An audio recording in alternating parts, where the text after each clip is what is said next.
बड़ी खबर जो है वो बांग्लादेश से है। बांग्लादेश जहां पर आरक्षण को लेकर बवाल मचा हुआ है। दूसरा दिन ऐसा जहां पर छात्रों का उग्र प्रदर्शन जारी है। हिंसा के प्रदर्शन है।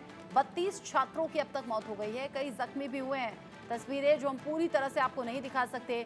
उग्र प्रदर्शन चल रहा है, लहूलुहान है कई छात्रों और इसमें 32 की जान अब तक जा चुकी है। उग्र प्रदर्शन को देखते हुए स्कूल कॉलेज बंद करा दिए गए हैं। हत्याओं की न्यायिक जांच कराने की घोषणा भी की गई है। यहाँ सरकार से आरक्षण खत्म करने की मांग इन सभी छात्रों की है और इसी के खिलाफ ये लोग सड़कों पर हैं। भारतीयों का पलायन वहां से शुरू हो गया है। 300 लोग मेघालय पहुंच गए हैं, जो जानकारी अभी की है, क्योंकि बांग्लादेश में लगातार हालात जो है वो खराब होते हुए नजर आ रहे हैं। ऐसे में इन हालातों से निकलने में ये लोग अपनी भलाई समझ रहे हैं। मेघालय अब तक 300 लोग पहुंच चुके हैं और ये संख्या अभी बढ़ भी सकती है। भारतीयों का पलायन वहां से तेजी से शुरू हो गया है और जो छात्र सड़कों पर आए हैं उनमें से 32 की जान जा चुकी है और कई ऐसे हैं जो लहूलुहान स्थिति में हैं। सरकार के खिलाफ ये मांग और सरकार के खिलाफ एक तरीके से प्रदर्शन बांग्लादेश में हो रहा है। दरअसल बांग्लादेश में ये विरोध आरक्षण खत्म करने के लिए हो रहा है। छात्र 1971 के युद्ध में लड़ने वाले सैनिकों के बच्चों के लिए सरकारी नौकरियों में आरक्षण खत्म करने की मांग कर रहे हैं।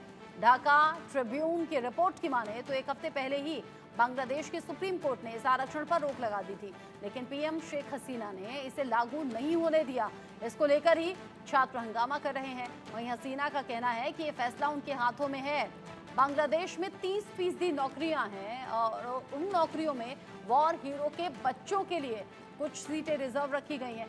इसी के खिलाफ छात्रों का गुस्सा भड़का हुआ है, क्योंकि छात्र मेरिट के आधार पर नौकरियों की मांग कर रहे हैं और यही मांग अब उग्र हो गई है। सरकार के खिलाफ प्रदर्शन तेज हो गया है और इन्हीं सब प्रदर्शन के चलते 32 छात्र अब तक जान गंवा चुके हैं।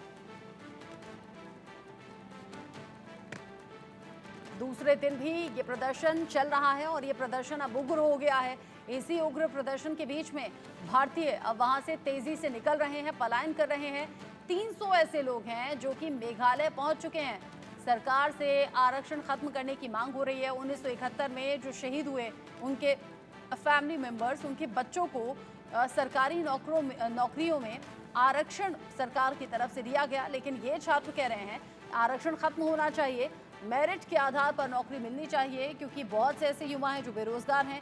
यहाँ काबिलियत के आधार पर, मेरिट के आधार पर नौकरी मिले और इन्हीं मांगों को लेकर ये सभी छात्र सड़कों पर आए और सड़कों पर आने के बाद जो स्थिति है, खून खराबा हो रहा है। 32 छात्र अभी तक जान गंवा चुके हैं और ये आंकड़ा अभी बढ़ता हुआ दिख रहा है।